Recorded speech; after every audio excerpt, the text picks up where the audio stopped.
we're shifting gears a little bit. I'm actually going to be talking directly about randomness rather than prediction, or roughly how random people can be and things like that. So more explicitly, I'll try to explain to you why I think it's important to study randomness. Does it exist? Can humans generate random numbers? So RNG, random number generation. What happens in competitive environments? And then to what extent competition can make humans better at random number generation? And in randomness be taught implicitly. So the kind of work that we've seen that Liat presented yesterday, that we've done, that John's done, that Aaron and Patrick and others, Mark Hallett and others in the room, talks about picking situations or arbitrary decisions. And I think randomness is important there because it limits how arbitrary we can be. As random as we can be is as arbitrary as we can be, right? As humans, behavioral. The second reason I think we should look at randomness is we've talked about neuronal randomness. I think Gabriel's going to talk more about that. Jorn talked about that before. But to what extent can we go from the micro level to the macro behavioral level, I think is of interest. So a little bit about randomness in nature. I'm not an expert, but I'm citing what I've read from others and try to understand. So apparently whether randomness even exists in nature is debatable, even what the definition of randomness is. So you ask one mathematician, they give you one, and another mathematician would come and they could have conflicts like this and they could argue what randomness is. And there appears to be a consensus that randomness is easier to disprove than to prove. So we can say, we found a pattern. But if we haven't found a pattern, is it that we just, haven't we looked well enough, or is it that there's really no pattern there? So we do, or we can, I think, agree on some characteristics of a random series. One is that there's an equal probability of the choices, left, right hand. So it's if I'm going left, left, left 90% of the time and 1% of the time right, then it's probably not a very random series according to most people's thoughts of randomness. And then sequential independence, this idea that it's hard to predict, right? Kind of like this Dilbert cartoon where, we've got a new random number generator and it goes 9, 9, 9, 9, 9. How do we know that it's random? Well, it's randomness, we never know. So a bit more mathematically, we would say that if we have a binary series, zeros and ones, the fact that it's equally probable means roughly that, right? The probability of SI equals B being either 0 or 1 is 0.5. And the idea of sequential independence is that if SI equals B, given all the history of the series, it helps us not at all, right? It's the same as the probability of SI equals just B given nothing. So what about human random number generation? Humans are quite good at being equally probable. That's not surprising. We can roughly count how many times we went left, and then we can do right roughly the same amount of, same number of times. Our problem is apparently with sequential independence. We have a very specific problem, which is we underrepresent long runs. A very trivial simulation that I ran. I just randomly generated 1,000 elements, zeros and ones.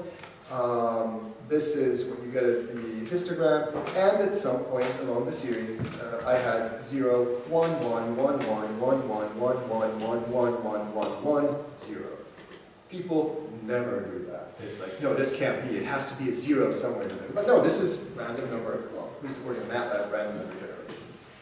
So we're quite bad at that here. It's 14 ones in a row, but we're quite bad at doing that. This is sometimes called the gambler's fallacy. So we go and say, I'm unlucky. So the die is now fallen on a 3, so it's going to be a 3 again, or it's not going to be a 3 again, right? All these, the joke about a statistician that's afraid of an airplane exploding, so he's going to take a bomb with him because the probability of having 2 bombs on the airplane is very, very small. The idea that the plane just crashed, this happens in World According to Garp, that he decides to buy a house that the plane just crashed into it because it's never going to happen again. What's probably a house being hit by a plane twice, right? So we've got these issues with probability in general and randomness in particular. A specific example. So we do know some things though. If we give people detailed instructions about how to be random, they can get better, not perfect, better. And in a competitive environment with feedback, such as a game, rock, paper, scissors, or something like that, it helps people become more random. But to what extent, that was actually one of the questions we started asking. So how good really is human random number generation in a competitive environment? And how much competition does really help human random number generation? And then we also asked whether human random number generation can be learned implicitly. So here it says explicitly and implicitly. So if we give you no explanations, we tell you nothing, we just say play a game. But to win in the game, you have to be random. How much would that help? So let's go to our experiment. We had 151 UCLA participants in this experiment. Their task was based on a rock, paper, scissors game that you all know from childhood, I hope. And then we had two types of, so we had three parts in the experiment. The first part, it was self-directed, we call SD, self-directed or endogenous. You just had to do rock, paper, scissors, just make a sequence of rock, paper, scissors endogenously. Then there was a competitive, there was a period of competitive game against the computer. And then you did a rock, paper, scissors endogenously again. So it's SD, and then you call it CF, competitive with feedback against the computer, and then SD again. So, as I said, it went like this. So there's a pre-SD, before playing with the computer, and then you play against the computer, and then you do a post-SD if you want to see if you're learning. And the instructions here would just generate a rock, paper, scissors sequence that is as random as possible. Then in CF, you play random rock, paper, scissors against the computer, and then again you generate rock, paper, scissors as randomly as possible. However, during the second part, there were three groups in the experiment. Condition one were subjects that the computer exploited patterns in their behavior, but they were not told this. The only thing they were told is just to play rock, paper, scissors against the computer. The second condition, group two, it was the same as condition one, but they were told explicitly that the computer strategy is to find patterns in their behavior and it will use it against them. Your only way to beat the computer is to be random. They were told this. And then the third was a real control condition. We had the computer just go rock, paper, scissors, rock, paper, scissors, with 85% probability, and then be random with 15% probability. So people typically picked up on that and then beat the computer. So again, pre-SD, CF, post-SD. It looked kind of like this during each trial. It was 3, 2, 1, go. And very quickly you had to press rock, paper, scissors within half a second. And that was during the what we call the SD. And then here, during what we call the CF, so during the game, the computer actually did something in return. So here it's just you, and here it's you and the computer, and there are points, and you win and you lose, and it becomes competitive and so on. And during the CF part, during the game, you either get a point if you win, nothing happens if you tie, and you lose a point if you lose. So, yeah, they had to press. I mean, they got some. They had a few trials that were wrong, but these were negligible. So let's not go there. Where they didn't press quickly enough, or they pressed the wrong button on the computer. And as I said, this. So what happened what the computer did was it just was looking for patterns in the subject's behavior. If it could find anything, it used them against them. This is. I adapted an algorithm that Dale Lee and others used before with monkeys, and we've used before in paper and so on. Right. So their subject's best strategy, as I said, is to be as random as possible to win, minimizing their predictability. Right. Okay. So, and the subject strategy in condition 3, the third group where the computer was relatively deterministic, was to just follow a simple pattern. If the computer does rock, paper, scissors, you stay once ahead of the computer, and you'll win almost always. So data analysis, if you have a series, a run in a series is defined as the length of consecutive entries. So if you have rock, rock, rock, paper, paper, so you have a run of 3 rocks and a run of 2 papers. Okay? There's something called a run test. That's a test of randomness. It's not the only one. It was one that we found useful. Perhaps we should try others.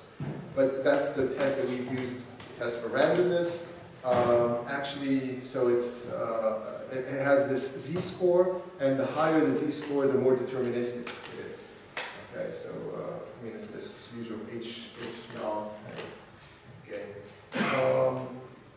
And then we also looked at something called the run length. This is to look at, we know that humans underrepresent long runs, so we wanted to look at the average run length in series. So this is rock, rock, rock, paper, paper, so it's 3 plus 2 divided, so that's 2.5 is the average run length in that series. So first of all, if just off the bat, what happened, so we can see that obviously people did much better. This is the average number of points. So they start with 100 points. So if you get more than 100, you win overall. Less than 100, computer wins overall. So you can see that people had a hard time in condition 1 and 2. And then in condition 3, they did better, significantly better. However, we did notice that, and we did expect actually, that people in condition 1, where they were told nothing, that some of them would have a hard time. And that's what people reported after the experiment. Some of them just said, I gave up at some point. I couldn't figure out what's going on. And you could see it. People started pressing rock. So we had to find some way to remove those subjects. So yeah, you can actually see some of the behavior here. So you had some people that just kind of gave up. You can see them here. Much more here than in this, where they were told what to do. And well, even here sometimes. Yeah. So what we did, this is the deterministic score. I'll show it larger when we look at the real data. This is just to show you that we had to throw some subjects out. This most often happened in condition 1, so we removed these outlier subjects. That did mean that we did remove quite a bit of subjects from condition 1, less from condition 2 and condition 3. But we were left with 40 subjects in condition 1, 39 in condition 2, and 40 in condition 3 after this. So, I mean, we expected this, so we collected more subjects from condition 1 to begin with. We expected some subjects to work. Okay, so what happens there? So you see that the subjects that are left are those who generally do better. They still lose, but they generally do better. And now let's look at this. This is their determinicity score. I hope you can see this. So this is their determinicity score. These are the actual subject scores here. And these are the mean and standard deviation. Interestingly, what you see here, this line here is MATLAB's random number generator 97.5 percentile. So anything below this is not statistically different from MATLAB's random number generator. So what you can see is that subjects start off being more deterministic in the when they just try to create a series of rock, paper, scissors. Then during the game, in condition 1, they become as random, statistically as random as MATLAB's random number generator, and then they go back up. Just a quick question. You claim that because the circles are below the red line, little black circles, or is that the reason? No, on average. On the average. Yeah, the averages, on average. It's not all subjects. So they're not doing better. Who's not doing that? Some subjects are not doing better than MATLAB's random number generator. They're not doing better, they're doing not statistically different. Just as bad, or just as good, or just as, yeah. And then they get worse again afterwards. This is in condition 2, you can see it as well. And in condition 3, they have no reason to be random, and they're not. So yeah, as I said, these are not reliably different from MATLAB's random number generator, and then if you run the statistics here and play the game, interestingly here, in condition 1, where they were not told anything, everything they had to learn was implicit, so they got significantly better, and then significantly worse again. However, they're still significantly better here than they were here. This is all corrected in comparisons and so on. But not here. So in condition 2, I mean, these are not statistically distinguishable. So while here they seem to have gotten worse, but not gotten back to where they were, here they appear to have gone roughly back to where they were before. And again, here this is a control condition. So, and if you do the statistics, you can do them on individual subjects, and you can see that 30 of the 40 subjects had this kind of pattern, and 20 of 39 here, and so on, given time. I'll go back to this if you have questions, but I want to move forward. Then also, in terms of the pre-SD being, no, it's unhappy. Oh, sorry. Let's try it this way.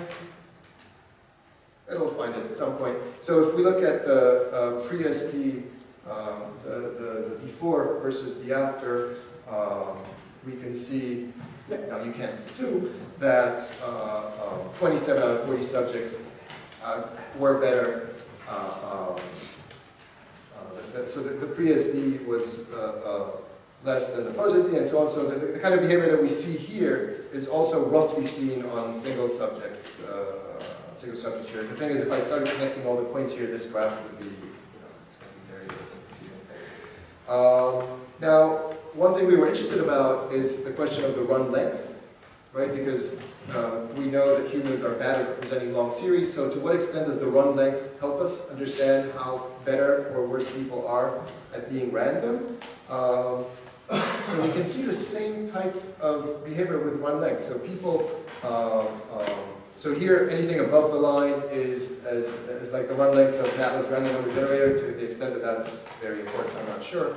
But we can see how the run length actually increases during the game. So people underrepresent long series less, and then they get worse again. Again, it's not a perfect fit, as you can see, but we can see that here the run length is very short. So as you can see here, and then if you do the statistics, it roughly matches the statistics from before. And also the individual statistics. And then if we look at how much the run length explains the variance in the determinicity, so we see that it does quite a good job, the R-square. So if we do a simple linear regression here, the R-squares are quite high. So the run length explains quite a lot of the variance in the determinicity. So concluding this, humans, I would say, are not good at endogenous random number generation, but they become much better at competitive random number generation with feedback. In fact, they are not then reliably different from MATLAB's random number generator. If you talk to people doing, doing ciphers and so on, they will tell you MATLAB's random number generator is not that hot either. But that's probably true, and I do need to test it against. I did some work. I didn't do enough. This is work in progress, so I do need to test it against cipher-proof series and things like that. I have to still check. And interestingly, so human random number generation improves after a game, but only when it is implicitly learned, okay, and not explicitly learned, at least according to our results here. And in terms of what we want to do in the future, so we want to collect more data. We're working on an MTurk version of this where we would collect thousands of subjects. We would have more data, and we would look at eventually also longer series and so on. Here it was 200. The series was 200. Each condition was 200 block pages or elements. Another question that we are interested in is it the competitiveness that makes humans better, or is it the feedback? So we want to try to tease these apart in the follow-up experiment. And the last question, and I understand that there are others in the audience that are interested in this as well, is the neural correlates of random number generation. And I should say I did not do this work by myself. This was done with Alice sitting right there in the crowd, and Garance, who's now at the École Normale Supérieure. And I'm 1 minute ahead of time, yes. Thank you very much.